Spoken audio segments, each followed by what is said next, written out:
So what's up? Kamusta? Ayos ba tayo dyan? So nandito tayo ngayon sa may Premium Bikes Baliwag branch para sa update natin. Ngayong taon na to, ngayong 2026, bagong taon, bagong motor. Okay, merong update para dito sa may Suzuki Gixxer. Alamin natin yung presyo at yung specification, kung sulit pa rin nga kung bilhin ngayong 2026. Tara, samahan nyo ako. Walk around na natin to. Ayos na ayos siya.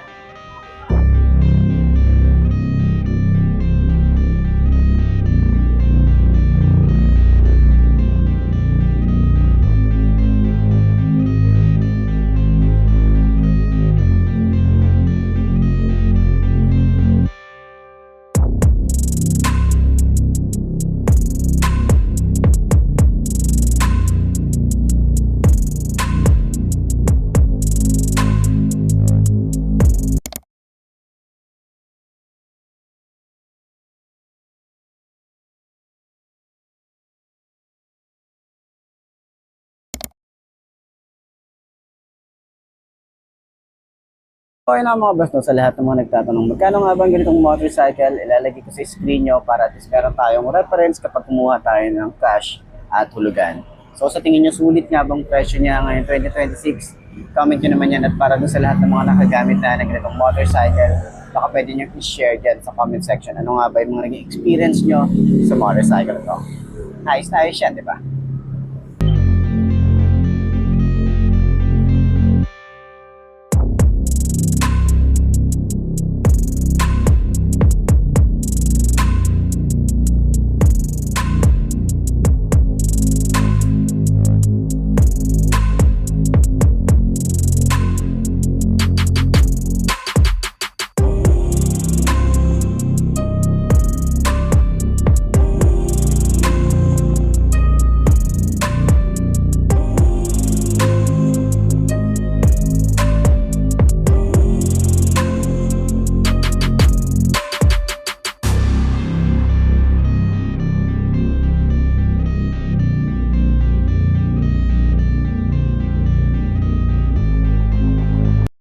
So ayun nga mga best, no, ngayon 2026, merong bagong colorway itong Suzuki Gixxer. Okay.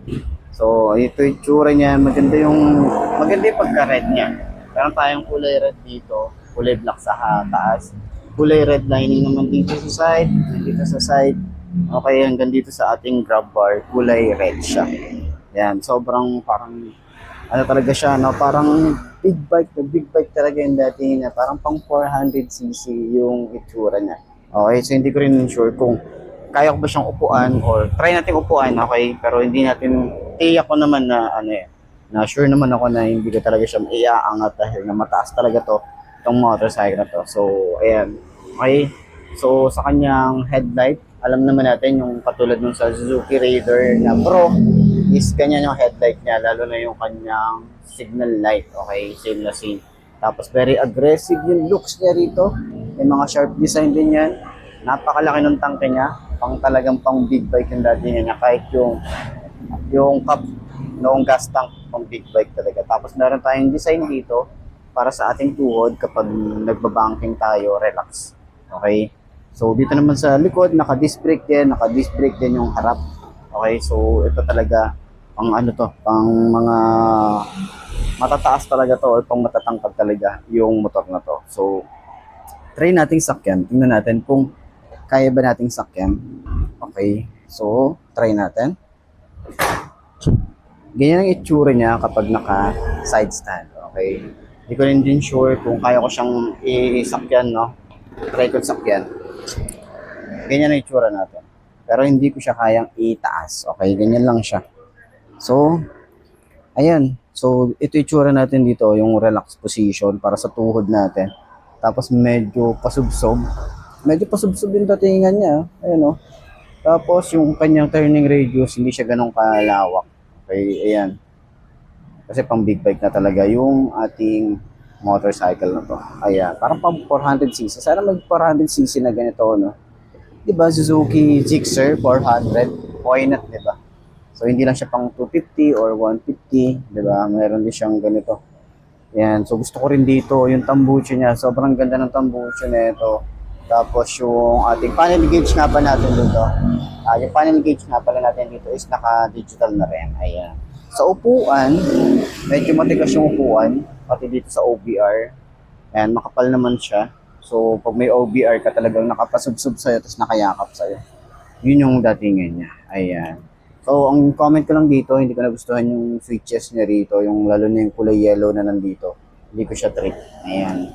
Standard na, ano to, na switch. Okay. So, sana medyo premium yung datingan. Yun lang naman, medyo maarte tayo sa mga switches. Okay. Pero yung kulay lang naman yung hindi ko nagustuhan dito. Itong kulay yellow, yung sa passing light, di ba? So, yun. Sa lahat ng mga gustong bumili ng itong motorcycle, puntahan nyo na lang dito sa may Premium Bikes Baliwag branch or any premium bikes dyan sa lugar nyo para dun sa mga gustong bumili ng ganitong motorcycle. So, sa tingin nyo, sulit ka ba ang presyo niya at yung kanyang specs? Okay, para ngayong 2026. Sulit nga ba siyang bilhin? Okay? So, mabigat yung motor talaga. Pero kapag sinicenter stand din natin siya, mabigat din talaga siya, center stand. Ayan o. Pero kaya naman. Kailangan lang ng workout ng konti. Ayos.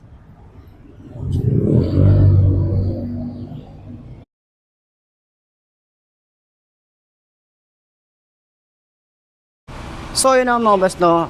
Nakapag-vlog ulit tayo dito sa may Premium Bikes Baliwag branch para dito sa may Suzuki Gixxer. So umpisa na natin. Walk around natin to para dun sa update natin dito sa motorcycle na to. Okay, so ngayon ko na lang din ulit to na vlog.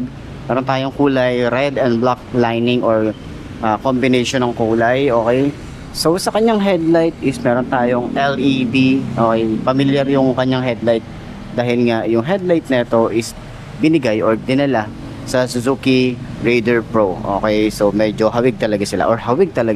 Okay, so ito naman yung ating signal light. Flexible din naman yan, halogen bulb. Telescopic fork tayo rito. Ang taba ng forks na ito. Fender niya mataba din or malapad din siya. Talagang mahaba rin yung ating extension. Okay, so naka-mugs din tayo rito. Ang ganda ng mugs niya. Yung size nga pala dito ay 180 by 17. Naka-tubeless na rin. MRF yung kanyang brand. Ayan.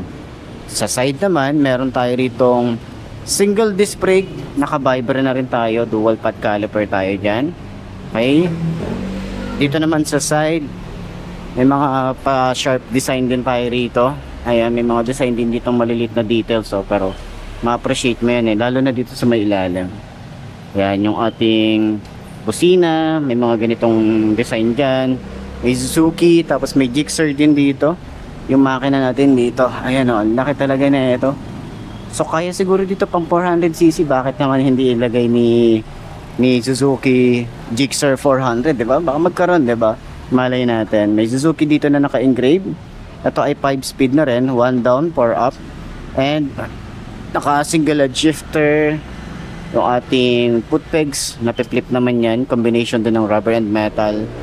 Foot pegs para sa angkas, metal. Okay, ito naman siya. Yung alloy niya rito. Ayan. So para ma-open natin yung upuan, may susian tayo rito. Yan. So naka-monoshock tayo rito, adjustable naman yan, may malapad tayong fender, meron tayong chain cover din dito, so magkarutong na yan. Mudguard meron din tayo rito, swing arm, malapad din yung swing arm. Yung ating sprocket ay malaki sprocket natin dito, hindi ko lang din sure kung ano yung size niya rito. Ayan, 45 yung kanyang size. Ayan. Ano nga pala tayo rito, naka-mugs din tayo rito. Ang size naman dito sa likod is 140/60 by 17. Naka-tubeless na rin, MRF na rin yan.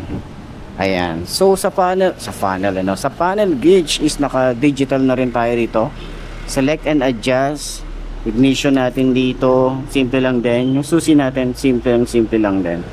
Yung ating side mirror, standard naman yan. Okay? So yung ating lever dito makapal din or malapad din siya. Smooth naman, clutch natin dito smooth lang din. May rubber tayo na ganito. Sa switches niya, ang hindi ko lang nagustuhan itong part na to, kulay yellow na to. Ito yung passing light. Ito naman high and low, signal light, busina. Yung grip natin makapit. Ayan, dito naman sa side may kill switch, on and off ng kanyang park light, headlight, electric starter. Yung throttle niya mababaw. Ito naman yung ating gas tank. May Suzuki na logo. May FI dito. Tapos yung gas tank niya, ito yung kanyang cap. Okay, pang big bike talaga yung datingan niya. Ganda ng part dito. Tapos dito sa side na to. 'Di ba? Ang angas ng datingan. Napaka-brusco niya. Tapos yung upuan, eto, nasa nasa gitna eh. Hindi siya yung sobrang lambot, pero siya yung sobrang tigas. Ayan. Ganun din sa OBR natin dito. Makapal din naman yung foam. Ayan, yung grab bar niya, maangas pa din. Same pa rin naman dati. Kulay red na yan. Okay. So, yung ating taillight is naka LED na rin yan. Tapos maganda rin yung kanyang fender dito. Yung signal light niya, flexible din. Halogen bulb, may plate light, reflector, and then lagayan ng plate. Ayan, ito naman yung tsura ng ating mudguard.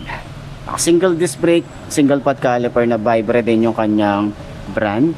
Yung ating tambucho, dual exit naman yan. May cover din tayong metal dito. Yung ating rear brake pedal, smooth lang din. Naka ESP na rin pa. Ay, ESP tuloy. SEP, okay? Or Suzuki Eco Performance na rin to. Ayan. So, sa lahat ng mga gustong bumili ng ganitong motorcycle, available po dito ng isang unit sa may Premium Bikes Baliwag branch. Kontakan nyo na lang sila. Pwede nyo silang i-message sa Facebook page nila, or pwede nyo akong i-message, and then assist ko na lang din kayo. Okay, so ayun, sana nakatulong tong video na to sa lahat ng mga naghahanap ng ganitong motorcycle. Ayos na ayos siya. So ayun na mga boss, no? Ito na ba ang motor na babagi sa'yo? Kung ito na nga, ay markahan mo na at mag-subscribe ka na sa aking YouTube channel. I-click mo na rin yung notification bell para updated ka sa lahat ng videos na upload natin dito araw-araw. So lagi nyung tatandaan, wala sa brand ng motor ang itatagal yan, kundi na sa pag-aalaga mo yan, tatagal yan. Ayos na ayos yan. So kita ko na lang ulit tayo bukas. I'm Marky. Ciao. Maraming salamat sa inyo. Babush.